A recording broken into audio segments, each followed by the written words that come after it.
Shalom jemaat yang dikasihi Allah, firman Tuhan hari ini akan diambil dari 1 Samuel 3 ayat yang ke-19. Dan Samuel makin besar dan Tuhan menyertai dia dan tidak ada satupun dari firman-Nya itu yang dibiarkannya gugur. Bapak Ibu, Samuel adalah seorang anak pemberian dari Tuhan kepada Elkana dan Hana. Kita tahu betapa besarnya Hana itu sangat merindukan seorang anak. Dan ketika Hana mendapatkannya, yang adalah Samuel, ia menepati nazarnya untuk menyerahkan anaknya itu kepada Tuhan melalui hambanya Imam Eli. Tahukah Bapak Ibu bahwa segala sesuatu yang terjadi di dalam hidup kita tidak ada satupun yang kebetulan. Semuanya sudah diatur oleh Tuhan sehingga semuanya itu mendatangkan kebaikan di dalam hidup kita. Velo, bagaimana mungkin kamu bisa bilang kalau Tuhan itu baik kepada kita? Padahal saat ini saya sedang mengalami kondisi yang tidak baik-baik saja. Bapak Ibu sekalian, seringkali kebaikan yang kita inginkan adalah hidup nyaman dan semua yang kita impikan itu menjadi kenyataan. Dan kebanyakan semuanya itu yang kita katakan baik merujuk pada hal-hal duniawi.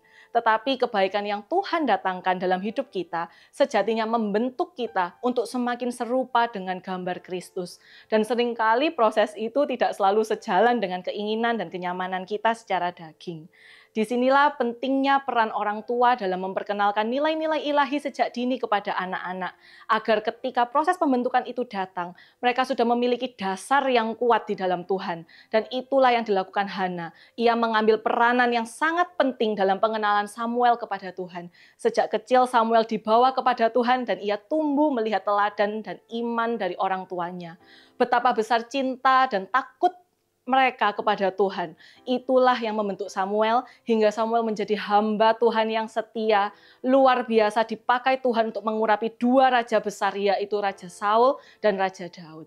Wow, percayalah Bapak Ibu, setiap musim hidup kita ini pasti ada dalam rencana Tuhan. Dan kita tahu rencana Tuhan tidak pernah gagal. Bagian kita adalah bekerja sama dan berserah kepada Tuhan. Agar kita dapat menghidupi rencana yang sudah Tuhan rancangkan. Dengan cara yang selalu mencari dan berpegang teguh kepada Sang Pemilik rencana itu sendiri, yaitu Tuhan Yesus.